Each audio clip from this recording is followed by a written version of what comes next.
Purihin po ang Panginoon. There are so much blessings na tinanggap po tayo ng mga nakaraang 15 taon. Napakarami pong pagpapagaling himala ang ginawa ng Diyos sa ating mga buhay. Napakarami pong binago ang buhay. Napakarami pong nakakilala sa Panginoon at kasama po tayong lahat doon. At hindi po ito natutuldukan ng Diyos sapagkat tayo po ay patuloy na humahayo hanggang sa muling pagbabalik ng Panginoon. Kaya kanina po ay nakita natin na 3 ang ating extension services dito po sa Santa Maria. Kasi ang Santa Maria po, composing of 24 barrios, or barangay, ay nahati po natin yan at nagkaroon tayo ng 4 na recognized churches. Ibig pong sabihin ng recognized churches, pumasa po ito sa requirements ng JIL Church Worldwide. Kaya tayo po ay nagkaroon ng gawain sa JIL Patag, which is ito yung ating original church. Sa pangunguna po ngayon ni Pastora Ani Perez. Pangulo nga si Pastora Ani, palakpakan po natin ang Panginoon.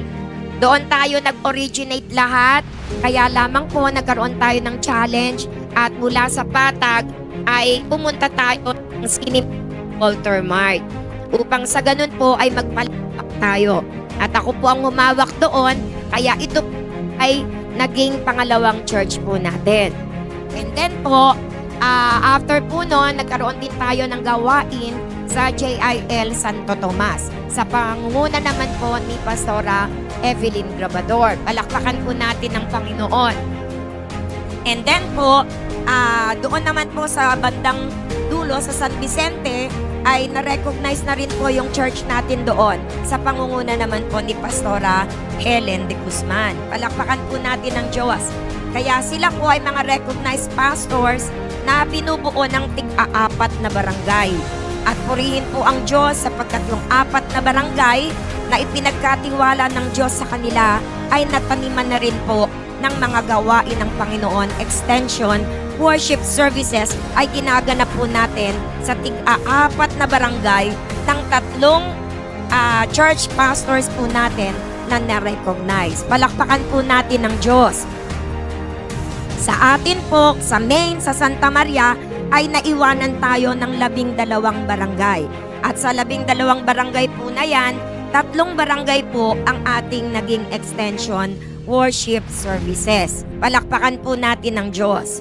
So sa darating pong taon na 2025, we are praying na buksan at magkaroon din po tayo ng extension service sa MSAPA kasi masyado na rin po yung malayo dito po sa ating main church at sa Barangay Balasing.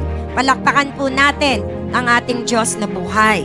So tayo po, mga magulang at kapatid, hanggang sa muling pagbabalik ng Panginoon, hindi tayo magiging pabaya sa inutos ng Panginoon to go and make disciples of all nations. Sapagkat this is the heart of Jesus. Nung siya po'y namatay sa krus ng Kalbaryo, nais niya na maraming tao ang nakakilala sa ating Panginoon. Kaya tayo po'y patuloy na hahayo hanggang sa muling pagbabalik ng Panginoon.